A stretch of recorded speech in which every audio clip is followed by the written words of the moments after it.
కథా కాలక్షేపం నుంచి మీకు మరో మంచి కథనాన్ని అందిస్తున్నాం. విశ్వమానవుడు రచన సింహప్రసాద్.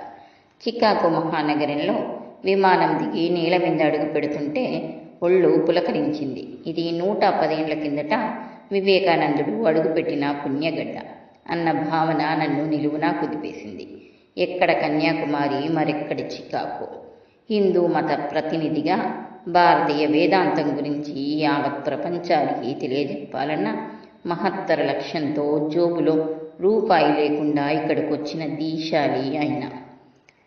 అమ్మో, ఎయిర్పోర్టు ఎంత పెద్దదో చూడండి, నా భార్య రమ అంది.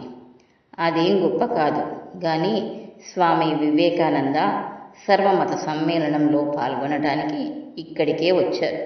పాశ్చాత్య దేశుల్ని సోదరీమణులారా అని సంబోధించి సమ్మోహనపరిచింది ఇక్కడే. అలాగా చుట్టూ మరింత విస్మయంగా చూస్తూ అంది. ఆ నేల, ఆ గాలి ఏదో పరమార్థం చెప్పుతున్నట్లు అనుభూతికి లోనైంది. కన్యాకుమారిలోని విగ్రహము, సముద్రంలోని ఆ కొండ, దాని మీద ధ్యాన మందిరం గుర్తొస్తున్నాయండి. Really great man. ఆయన సమర్థత, సంకల్ప బలం, సత్యనిష్ట అనితర సాధ్యం. వీసా చెక్కింగ్లు, లగేజ్ స్కానింగ్లు అయ్యాయి. సుట్ కేసులోని పచ్చళ్ళు, తినుబండారాలు చెక్కింగ్ అధికారులు దృష్టిలో పడనందుకు పొంగిపోయింది. కనెక్టింగ్ ఫ్లైట్కి లగేజీ హ్యాండ్ ఓవర్ చేసి చెరో లగేజీ ఈడ్చుకుంటూ మా గేట్ దగ్గరికి వెళ్తా అంటే ఒక విదేశీయుడు పలకరించాడు. మే ఐ హెల్ప్ యూ అంటూనే చొరవగా రమా బ్యాగ్ అందుకున్నాడు. రమా చీరవంక అభినందనపూర్వకంగా చూస్తూ, you are looking great, your India is great, your Taj Mahal is great అన్నాడు. నా భుజాలు పొంగాయి. Yes, our culture is great, our is the oldest in the world. Do you know our Vedas గీత?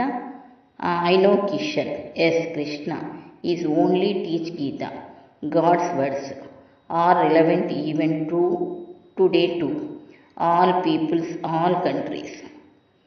అతగాడికి ఎంత అర్థమైందో తెలియదు కానీ 10 నిమిషాల పాటు ఏకదాటిగా దంచేశాను.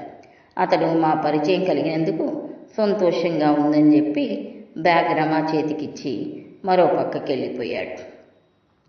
అక్కడి బడి పిల్లలు బుర్రలు తినడం చాలేదా?